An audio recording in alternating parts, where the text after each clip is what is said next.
So busy over there. Hi, you guys. All right, everyone. Thank you very much for being here. Great to see all of you. We do have some announcements as we proceed with our briefing, and then, of course, happy to take some questions. This week, the UN is serving as host to an unproductive and ill-timed conference on the so-called two-state solution in New York City. This is a publicity stunt that comes in the middle of delicate diplomatic efforts to end the conflict in Gaza. Far from promoting peace, the conference will prolong the war, will embolden Hamas, and reward its obstruction and undermine real-world efforts to achieve real peace. As Secretary Rubio has made clear, this effort is a slap in the face to the victims of October 7th and a reward for terrorism. It keeps hostages trapped in tunnels. The United States will not participate in this insult, but will continue to lead real-world efforts to end the fighting and deliver a permanent peace. Our focus remains on serious diplomacy, not stage-managed conferences designed to manufacture the appearance of relevance. Also, the United States welcomes the ceasefire declaration announced yesterday between Cambodia and Thailand. We commend both governments for taking this important step to ease tensions along the border. President Trump and Secretary Rubio spoke with their Cambodian and Thai counterparts on July 26th to underscore the need for an immediate cessation of the violence. Building on those conversations, the United States, working in close coordination with the government of Malaysia, co-organized the ceasefire talks in Kuala Lumpur on July 28th. These talks provided a vital platform for both parties to come together in good faith and ultimately reach agreement on a ceasefire. We are also grateful to Malaysian Prime Minister Anwar Ibrahim for his leadership and for hosting the ceasefire talks. President Trump and Secretary Rubio remain firmly committed to an immediate cessation of violence and expect the governments of Cambodia and Thailand to honor their commitments to end this conflict.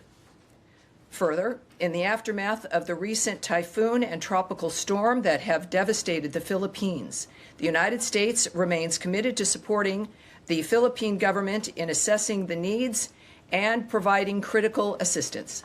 The State Department is deploying a U.S.-based team to strengthen the local relief efforts, including supporting food distribution efforts for displaced families and coordinating logistics for relief efforts led by the government of the Philippines. To date, we have helped transport tens of thousands of food packs to the hardest-hit communities, ensuring vital resources reach those in need.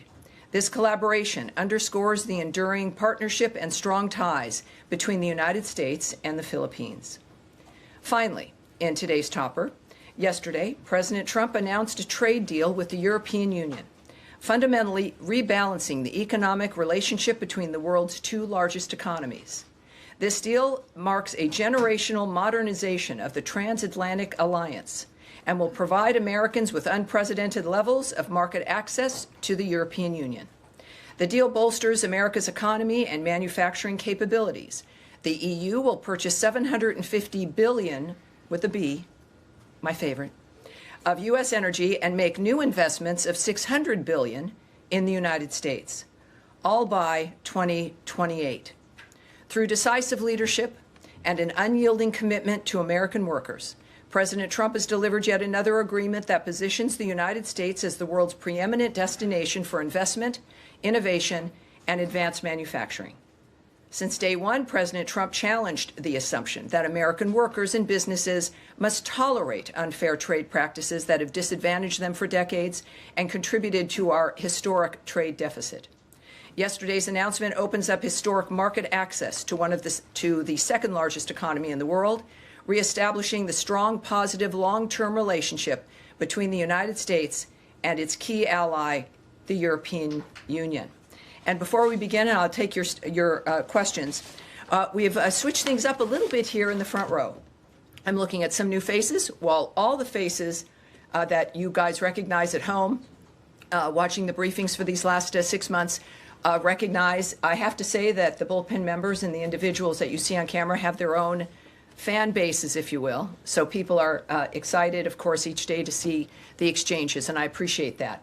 But what people may not know are the number of people who come to this room for each briefing, who are journalists with outlets that speak to people around the world. And we think it's time, as I'm used to seeing, well, you far back there, nice to see you, Nadia as well. But I'll be introducing you to the front row today. It'll change for each briefing. But this is an opportunity for us to get to know you, for further experience and advancement, for the nature of what Americans in the world see as we answer these questions. Saeed, of course, has his own fan club. But nice to see you over here. It's a little confusing as opposed to over there. So just as a reminder, for those of you watching at home, whether it be C-SPAN, of course, or our State Department account on X, et cetera, wherever you may be viewing us. First, over here is Saeed. Saeed is with Al-Quds, a bullpen member, as a matter of fact. And Tim with the Washington Examiner here. Welcome aboard, Tim. We also have Yelena, yes, from NTN from Colombia.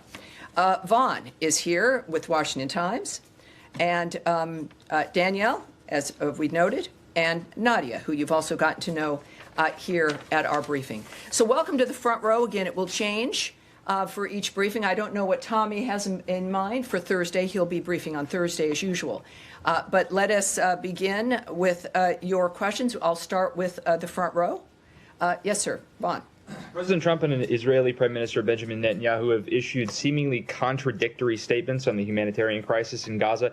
Is there a rift emerging between the two leaders, and how is this impacting peace efforts, if at all? Well, of course, what I won't comment on is the nature of a relationship. What we've seen between the president and the prime minister has been a very good relationship.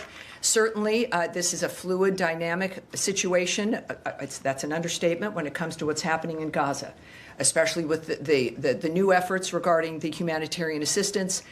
Certainly, the president's point of view regarding what we need to do and continue to do, which we have been doing, which is facilitating the food assistance through GHF, but also, of course, the financial investment and the president's work and this government's work and Secretary Rubio's work to stop the carnage, to have a ceasefire, to get the hostages released, and to have the killing stopped.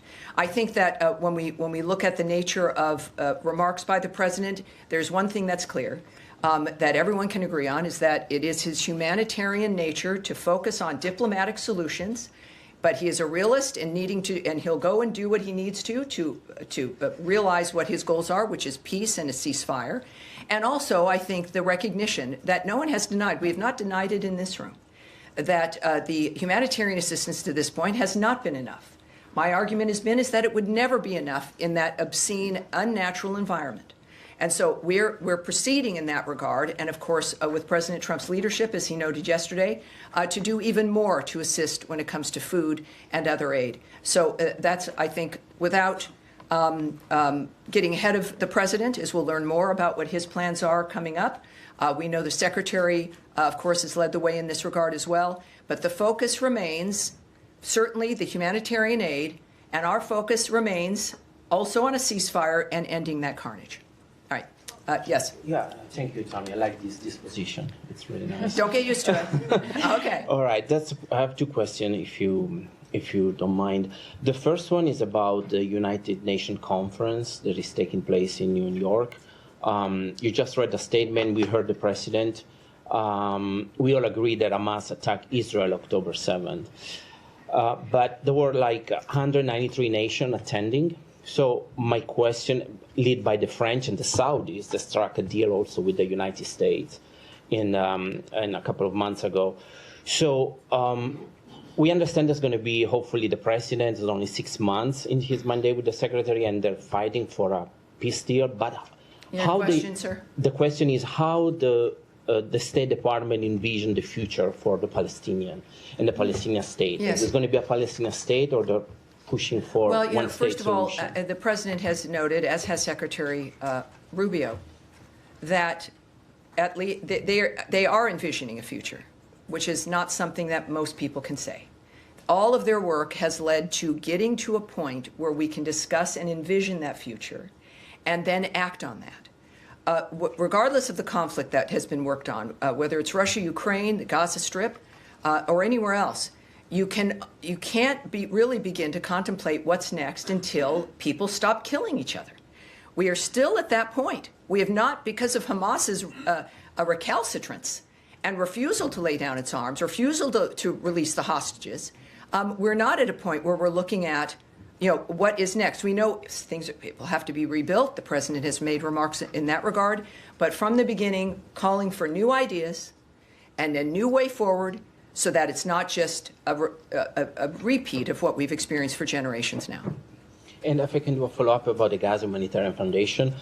Yesterday, the president also talked with the UK Prime Minister, and the UK will help in the Humanitarian Foundation, in the aid. So what are we going to see next? Is the president at the State Department see that this organization somehow maybe is not working out for different reasons? Well, what I said from the start is that this is not about what has not worked. Clearly, we're now, I think, close to 100 million meals have been distributed by GHF. But as we've discussed, there has to be more. There's always had to be more. The calls from the president, from the secretary, and even GHF has been, have more, join us. There needs to be more ideas, more movement. We know, of course, there have been some airlifted airdrops of food. There's been corridors there's a window for corridors for delivery of more aid. And that's, of course, that's good, that's important. But adding to the aid and to the mechanisms that are there is what we've all called for. It is not an indication that there should be only one. It should be everyone should be contributing to helping to make a difference here. So far, it has been GHF with a mechanism that has worked to keep the aid out of the hands of Hamas, and that has been fundamental. So it's good news. And of course, as the president returns to the United States, no doubt we'll have more information about how much more good news we'll have regarding aid and supplies. Yes. Thank you. Thank you. And hold on, please. Hold on. Me? No, yeah, Thank yeah. you, Tammy. No, not you. I don't. Maybe it's my pointing, or maybe because there's a tall guy here. Yes, ma'am. Thank you. I just want to follow up on what Trump has said about setting up new food centers. Will Sure. these be part of the GHF? We don't know the framework of how something would proceed regarding the details. I'm waiting for the president to return and don't want to get ahead of him regarding announcements and what the framework would be. When do you expect this to be announced? Considering the nature of the urgency of the situation and everything that President Trump does, very quickly and very soon. But we'll let that play out when he gets here and we get the details from those involved. And if I could just follow up, the IPC has said that GHF food items require water and fuel to cook, which is largely unavailable. And the IPC's Famine Review Committee said that their analysis of the food packages supplied by the GHF shows that their distribution plan would lead to mass starvation. Has the U.S. vetted what supplies the GHF is providing and ensured that they are providing the necessary nutrients and that they are able to be cooked? All right. I'm going to pass this off so we can get an answer to you. I do know that, again, the issue here is getting more food, more access, more everything. That has always been at the top of our list. But when it comes to this specificity of what's being handed out, we'll get back to you. Yes, ma'am. Thanks, Tammy. The president has now said multiple times that his administration has pledged $60 million toward food and other supplies for Gaza. The State Department has only announced $30 million for the Gaza Humanitarian Foundation. Can you say, has more money been earmarked for the GHF, or is there other funds that are going out to make up for that $60 million to $30 million difference here? I would suggest a question for the White House there. Again, I know what we've done here at State. Clearly, the president is in a position when it comes to decision-making, knowing what parts are moving and where things are headed, that they would have probably a better answer for you regarding the rest. But it's only $30 million for GHF at this point. Can you say that? From what we, of course, have announced here at the State Department, that's in this particular, I would caution against the suggestion that with what State may have done and what's been announced is a reflection of the complete picture. So I tend to caution about those things. I will caution about that again. This is, as we all know, a very large issue, a very fast-moving issue, and there's many different pieces that are coming together in how it moves. And so the element that we have announced is an element and does not speak to an end or a final complete piece to what it is we're doing. All right. Yes. Thank you. Just following up on Daphne's question, I had asked her about what Gaza Humanitarian Foundation is distributing, specifically, this was last week's briefing, specifically the high nutrient food that is needed. Yes, I know it's come up before as well. So, yeah, yes. and you mentioned that you would take that back to get more details on the distribution. I did get a line from this department in response to my questions last week, and the State Department spokesperson had said the Gaza Humanitarian Foundation Award remains subject to strict requirements, vetting, and oversight mechanisms like all department awards, and then they also deferred to GHF on the exact food items that are being distributed. Sure. There's been a lot that's happened since you were actually last at the podium. As you know, there's been the news out of France, and also now with the UK Prime Minister saying that the UK may well recognize a Palestinian state in September at UN Week if certain conditions are not met by Israel. And then, of course, there's been wall-to-wall coverage on images of starving children, photographic evidence of that. From our colleagues covering the story on the ground in Gaza. So I just wondered whether the vetting process and the strict requirements in this department is now having to take into account, obviously, all of this evidence, this photograph evidence, and is this giving the department some pause on these funds that are meant to go out the door to this organization? First of all, some of you may have seen a remark from Anna Kelly from the White House about the president's stance and what his plans are. She said President Trump wants to alleviate the suffering for the people of Gaza because he has a humanitarian heart. He announced a new aid plan today to help Gazans obtain crucial access to food. Details are forthcoming.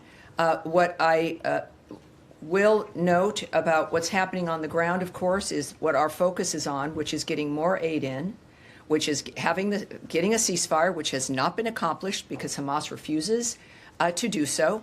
From the beginning, they have been the problem about why this continues to be an issue. We know that, of course, more food aid will be going in, considerably more.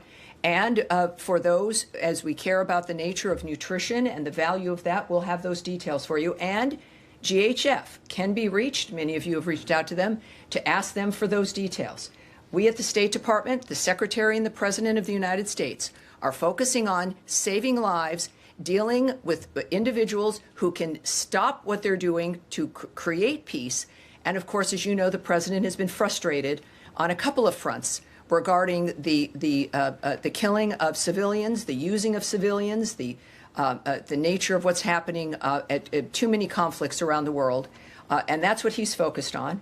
But it's a good issue to have, if there is a silver lining, about the fact that more food, more nutrition, more access is being created. And that's what we're doing in the meantime, while still trying to stop a war that makes that zone almost impossible. Nadia. Thank you, Tammy. I have two questions. An Israeli settler called Yanon Levy, he shot and killed a Palestinian peace activist. He's a father of three. His name is Aoud al-Hadalin in the West Bank. This settler was identified by the previous administration as an extremist, and he was under sanction, both by the EU and the US. The Trump administration has lifted the sanction on him. You often say you have the same values with the Israelis. How can you make sure that this guy is accountable when he killed a civilian, especially a peace activist?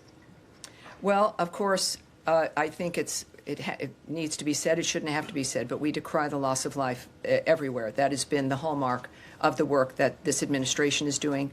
It is at the top of mind for Secretary Rubio and all of us who work here at the State Department for a reason, because we care about what happens with other people. Here, certainly we care about, it is American First framework, but that value is about peace around the world as well, which also helps us. I would say also that we, as you know, we don't comment on investigations that belong to another government. Israel has investigations that it's implementing regarding situations of this sort. I don't know the end result of what that's going to be, nor will I comment or speculate on what should happen. What we do know, and I don't think we should have to, We have a status here, a posture, where all of this matters to us, to the point where the president's last and only, this second term, but his last effort is to make these things better and to save people's lives. So it is, it's certainly Gaza, a war zone. We're doing our best to make a difference there, and we will wait for the result of an investigation before we have any comment. Sure, this guy in the West Bank is not in Gaza. Well, but with the West Bank and Gaza, obviously, the nature of conflicts and what we've been working on, but I appreciate that, yes, of course. It's the same, I think, it's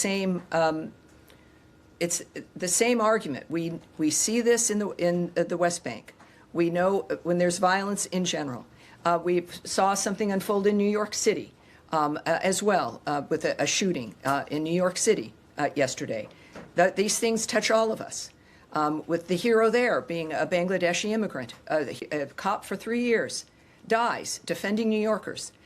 It is the American story, and it's something that we all work to help try to make a difference on. All right. My second question is, two Israeli human rights organizations found that they concluded that Israeli practice in Gaza has aspects of genocide. The Trump administration has put sanctions on UN officials who concluded the same. So are you going to sanction this human rights organization, or are you going to change your position? Well, I appreciate that, Nadia, but of course, you know, I'm not going to speculate or say what actions will be. I'm not going to comment on outrageous allegations, effectively, which have also been disputed. But I will, again, you know, I won't preview things or guess or speculate about actions in any regard. All right. Yes. Can I just ask you about the trucks that are getting into Gaza? Over the weekend, there was an uptick, I think, over 100 trucks that got in on Sunday. But at times during this crisis, there have been upwards of 300 trucks delivering humanitarian aid into Gaza. What is the number of trucks that this administration wants to see Israel allow into Gaza on a daily basis? Well, I won't discuss, of course, details with you or the content of conversations or even a specific like that. What I do know is that there's this overarching work that we've done to make sure as much can get in as possible. At the same time, we do know that the UN had noted that they were not moving material in because of the violence. We know it's a war zone. I mean, that has been the overriding issue, and how to make it safe to get food through to those who need it versus into the hands of those who are causing the destruction and using it and weaponizing it. So we don't, I'm not going to speak to you about specifics or if that conversation has been had. We know, of course, it's in everyone's interest to help stop the kind of environment in general that's happening in the Gaza Strip. It's again, monstrous and abnormal, and all of us have an interest in stopping it. And DHS contracts expire at the end of August. Is this administration pushing for those contracts to be renewed? I won't speak on the details of contracts or agreements, or if that's accurate or if it's not. Yes. Thank you so much. Two very quick questions. Secretary Rubio, for the past several months, has been wearing two hats, both leader of the... Four hats. Many hats. But specifically, Department of State and NSC. He has shrunken down the NSC and called it right-sizing. Mm-hmm. And my question is, are these two roles being sort of merged together into the same official, or are they being fulfilled in two separate capacities? Well, I can't speak to the decision-making about the nature of what he's doing as the NSA. I'm here with the State Department. Of course, he is the Secretary of State. What I can tell you is when I've been on various trips where the NSA, the National Security Advisor, and the Secretary have been there together, it's the same kind of work. It's working together seamlessly. Of course, there'll a great deal of time of overlap regarding the nature of what's happening in the world. So it seems and it appears to be working out smoothly and effectively. And my second question, today, Kim Yo-jong in North Korea, the sister of Supreme Leader Kim Jong-un, published an official statement regarding the U.S.'s desire to denuclearize the peninsula. While rebuking the United States, the memo did include a line stating that Kim Jong-un's relationship with President Trump is, quote, not bad. And I'm just wondering if the Department of State is familiar with the nature of bilateral relations between the U.S. and North Korea at this time, and why they might have said that. Well, I would suspect that you should contact the White House when it comes to the relationship between the president and another country. Of course, we do know, as we see now, as we saw in the first term, President Trump's willingness to talk with everyone in order to achieve the peace and prosperity and some semblance of normal life for people around the world. Regarding the note you mentioned, or if it was a social media tweet, I don't have a remark on that, of course, but the White House can tell you more about the president's approach with North Korea. Yes, ma'am. Thank you, Tam. Me? Yes, you. Okay. I have two questions too. The first one is, after President Uribe's conviction, will the U.S. consider any sort of action similar to what we saw after the decision against former President Bolsonaro in Brazil? The first one. And the second one, after you answer? Yeah, so regarding the verdict, the verdict with former President Uribe, yes? Yes, well, the Secretary of State put out a tweet on this as well, noting that former Colombian President Uribe's only crime has been to tirelessly fight and defend his homeland. The weaponization of Colombia's judicial branch by radical judges has now set a worrisome precedent. And the second one is, with the U.S. allow Chevron to operate in a country led by an administration charged with promoting terror and drug trafficking? Well, I can tell you this, and I love your very direct questions. What I know that there's two separate details that I don't have in front of me that I want us to take and get back to you in that regard. What we have said repeatedly, though, is that we will not allow oil revenue to fund or benefit that regime. And so I think that's something that we can repeat here at this point. But when it comes to some further details, let's see if we can get you. All right. Saeed. Thank you, Tammy. And I must admit, I feel a little bit vulnerable and closer to the floor here. Wow. I was always shielded by the front row. Well, see how you're thinking now. But trust us, you're fine without the Italian rule about never having your back into an open space. Very quick question. You know, IPC said today what's going on in Gaza is famine. And the reason they didn't classify it as such is because they need the actual data, and they have to be in Gaza to collect that data, which Israel prevent them. So my two questions. Well, let me just say, as you know, I might, is that there is someone preventing people from getting into Gaza, and that's Hamas. Okay. Hamas is preventing everyone from being able to get in there, whether it is reporters, whether it's food deliveries, or those who might need to assess the nature of what's happening on the ground. People are afraid of a terrorist group, the masterminds of October 7th, which slaughtered babies up to the elderly, when they're living, dismembering them, putting a baby into a microwave, murdering women as they're raping them. That set of people are running the Gaza Strip. So it's understandable why people are concerned and can't get in.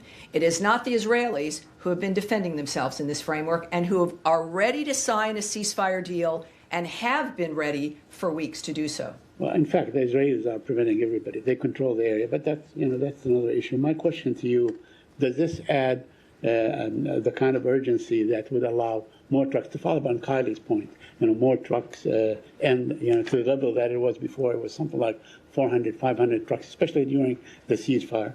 And second, would the U.S. call on Israel to allow these groups to go in and give them, the facilities they need to report actually and factually from Well, we've Gaza? had progress here from the beginning of this conversation, and with the catastrophe of October 7th and what has unfolded since then. We've discussed all the time about what we need, and we've had progress. We've had, again, close now, I think, to 100 million meals distributed by GHF. We have had more trucks now moving into the area. Israel making accommodation to be able to try to allow that to happen without people being in danger. So we've seen this progress being made. When it comes to the number of trucks, I would caution that it's not an issue of numbers, but clearly the posture of the President, of the Secretary of State, is that all of this has to stop and everything has to get to whomever it needs it. That's not, that may end up being a certain number of trucks. It may be a certain other kind of effort, new ideas.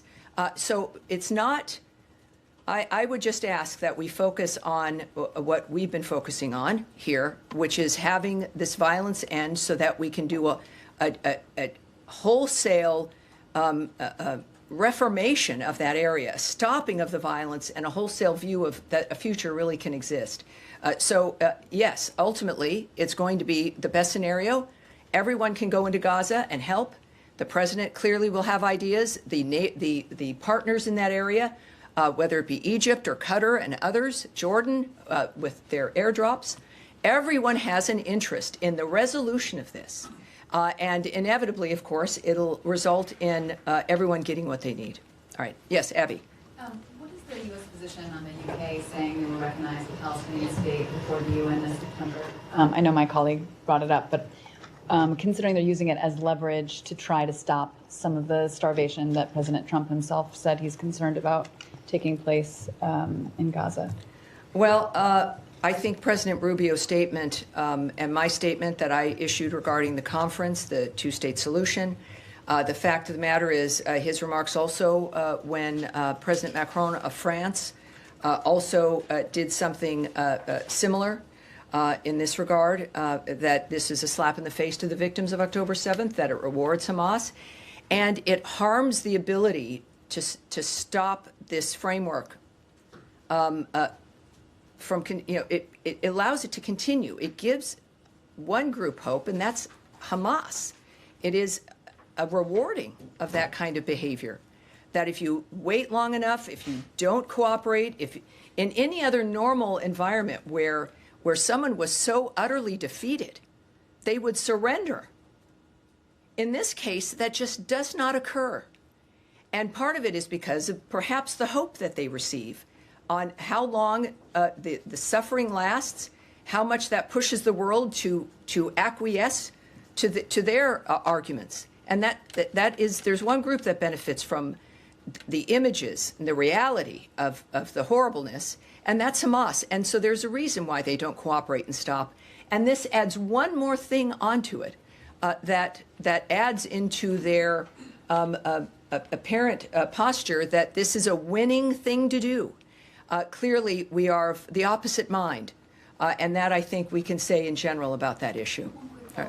President Trump said he didn't mind the UK Prime Minister taking a position on statehood. Is that, can you explain what the difference is well, there? Obviously, I'm not going to speculate on the president's reasoning, but I do know that none of us are in the business of telling people not to speak their mind. At the same time, I'm a big believer, as I know the Secretary is and the President is, and we showed this, I think, last November, is that persuading people, explaining your position, why it matters, how it impacts what we all want to achieve, is something that we must do, and that it's the way to persuade people, to change people's minds. So it doesn't surprise me that that is what he said. But of course, we also know, as I described, the nature of our situation here, about what that does in our efforts to stop the carnage. Yes. Thanks so much, Tammy. Appreciate it. GHF, according to the UN, there's been about more than 1,000 Palestinians killed at or near the aid sites since May 27th. Does the U.S. have an assessment on that number? It is not. That's not something I will speak on or go into the details about regarding our assessments of that situation. Certainly a wartime situation, but in the details and the numbers, no, I won't speak to that. Okay, and you mentioned the details of this new aid plan will be forthcoming. Are there people? Will they be forthcoming to the State Department, or are they coming from the State Department? Are there people in this building working on something right now? Well, it's the White House who noted that. So the White House noted that the details will be forthcoming. We, of course, all work for the president. He is the guiding hand here, and he gets ideas, and he knows more than all the rest of us know.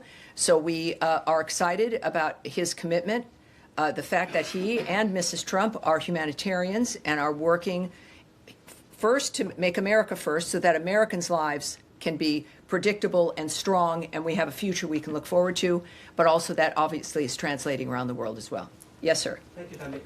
We'll move to Ukraine, if I may. We have new deadline, and Ukrainians are certainly hopeful that the president's new deadline and his tough words about Putin, Russia will follow with certain concrete actions. And in fact, yesterday you told the media that now we are going to see some actions. Now, Yes. with the caveat that we have 10 days to go.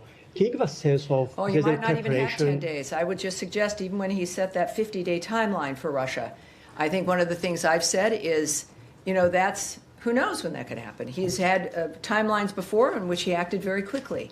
With the president, he also noted that he shortened that timeline because he pretty much knew what the situation was. My question is, can you give us any sense of any preparation that going on in this business so the Russians take it seriously? Well, clearly, President Trump has proven that he should be taken seriously because he's a serious man. And we've seen the results of that around the world. Again, most recently in the Indo-Pacific, and of course, with his envoys and the nature of the commitments we've made. I would say that what's been discussed regularly are sanctions, and the president also brought up the issue of sanctions and even secondary sanctions, as certain countries are benefiting from buying Russian oil. But that's up to the president. We've known that's in his toolbox. There are many things that he can do, just as there are many things that Secretary Rubio can do and help facilitate. But the president himself mentioned those two dynamics. He has been patient, and that may have been misinterpreted by some people. And I think the time for misinterpretation is now over. On that point, I mean, the president said that he knows the answer, and he also thinks that there's no reason to wait. If there's no reason to wait, then why wait 10 days? Well, again, you're asking. As we know, there are a million fronts in these kinds of dynamics. There's negotiations that go on. I can't speak to what the president's involved in, the conversations that are currently being had, and the importance of what the president says privately and publicly. I would just trust that he's the one who would know, and being in a position here at the State Department where we're all ready to do what we need to do to get this situation accomplished for the president. All right, Eric. Yes, thank you, Tammy. I wanted to ask two questions. One on the impact of potential secondary sanctions, potential secondary tariffs. Is there a concern that that may be too blunt an instrument in that some U.S. allies or countries for which the U.S. Has been partnering and having negotiations, fruitful negotiations, as we saw today, for example, China or India, could be hit, that there could be a boomerang reaction from such sanctions, secondary sanctions, or the EU, other countries that would be inadvertently hurt in a way that would be counterproductive to broader U.S. goals? Well, no doubt. I'm not in the business, though, of the negotiations. There are questions that are asked about everything with the actions that might be taken.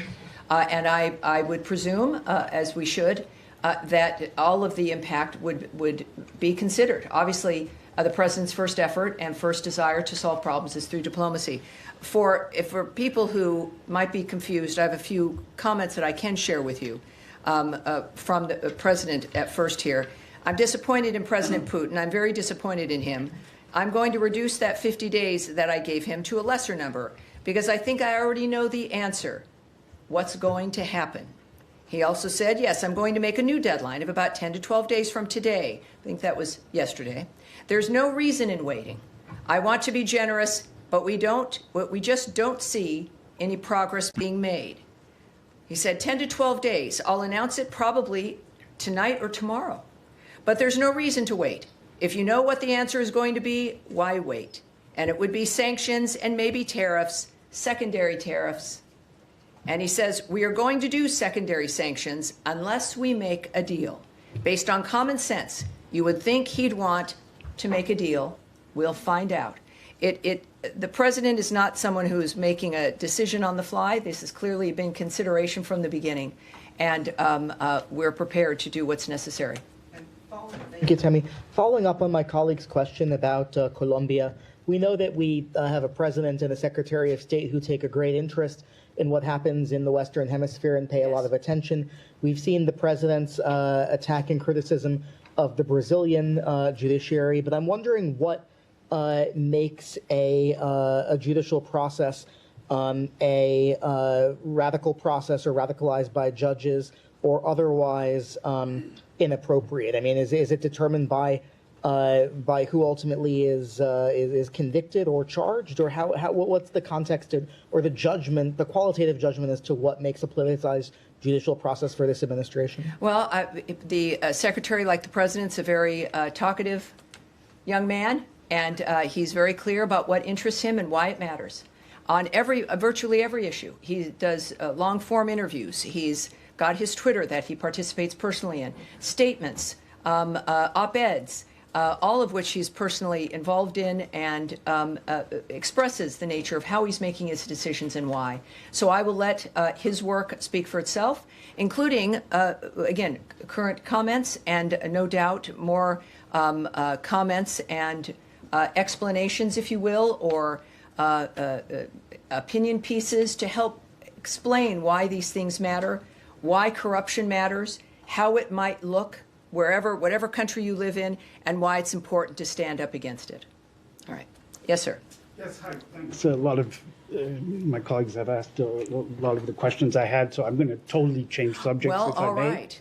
Sounds good to me. There are millions of dollars worth of contraceptives stocked in Belgium that are due to be incinerated in France. It's our understanding that they're still stocked in Belgium. They haven't moved to France.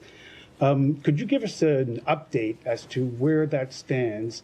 I know that the Belgian government is trying to find alternative solutions. Is the U.S. government ready to find alternative solutions, or are they destined to be destroyed? Well, I want to have that taken back. This is a situation that changes each day. What I can tell you is, for those who've asked previously, there are no AIDS drugs involved in this. No PEPFAR dynamics are set to be destroyed. This is a situation regarding birth control and other mechanisms that could be used. First of all, that would violate our Mexico City policy regarding the use of abortifacients, but also the use of some elements that could be used in a kind of forced sterilization framework that some nations do apply, which also we will not facilitate. So we can say that there's no AIDS drugs, no condoms are being destroyed. This is about a long-standing, I think this was a purchase from the previous administration. And so we're dealing with that, but we're aware of it, and we recognize the issues. But we also, of course, are committed to a policy that Americans care about. And we're going to be moving forward. No doubt we'll have some additional information for you in perhaps the coming days. Yes, ma'am. Return to your statement at the top. Could you explain why talking about Palestinian statehood or Palestinian future in Gaza rewards Hamas or is a slap in the face to the victims of October 7th? And I'm asking, given that none of the parties involved, to my knowledge, who are involved in these discussions, or have plans to recognize statehood, have said anything about wanting Hamas to be in power. It seems like, according to the United States, according to Israel, and obviously as well as all these other folks involved in these conversations now at the UN, no one has expressed a desire to have Hamas in power. So how is that? How does it reward Hamas? I think that it's very often, if not most often, actions speak louder than words. And our argument is that there are certain actions you can take that reward in the midst of the defense of a country after a horrific atrocity implemented on October 7th. And the end result is, create a two-state solution, solve this problem, when in fact the problem was mass murder and just an indescribably obscene environment. And then the continuation of the terrorism of the people of Gaza, the first victims of Hamas. Still, the nature of living in that environment, the hostages that remain held, the weapons that remain held, and a refusal. We had a ceasefire early on. We had a ceasefire on October 7th.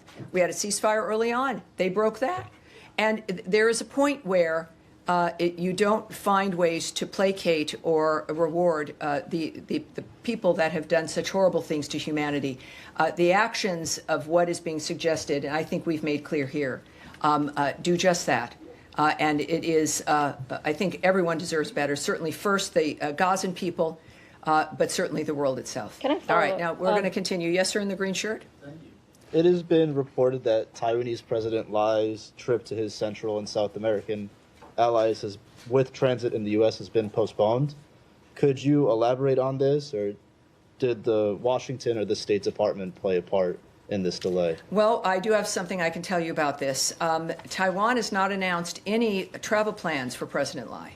So that is generally a hypothetical now. I know it's been in the news. There's been a lot of questions and a lot of suppositions here that have happened, but I can say that it is a hypothetical at this point. There have been no plans, travel plans for the president. There's been, as a result, nothing canceled. I can tell you, though, a reiteration that transits by high-level Taiwan officials, including presidents, are fully consistent with our longstanding policy and practice. This has not changed. And just as a reminder for people who may have not heard us say this from the podium, if they're newbies, the United States remains committed to our longstanding One China policy, which is guided by the Taiwan Relations Act, the 3 joint communiques, and the 6 assurances. The United States is committed to preserving peace and stability across the Taiwan Strait. Thank you. All right. Thank you, sir. All right, Abby, one more time. Can the State Department confirm or offer comment on reports that 2 Americans were recently detained in Iran on suspicion of spying for Israel? Have they since been released? Has the State Department or the U.S. been in touch with Iran regarding their detainment? I can't speak to that at this point, but hopefully I can soon. And I think that's going to be it for today. Thank you, everyone. And again, Thursday, a lot of these things might return with more new information, but you never know what's going to happen from one day to the next. Now, the president, I believe, will be back. Tommy Pigott will be at this podium. And thank you so much for being with me today. And my thanks to our guests here on the front row. It was great getting to know you. I appreciate it. And we'll see you again on Thursday. Thanks, everybody.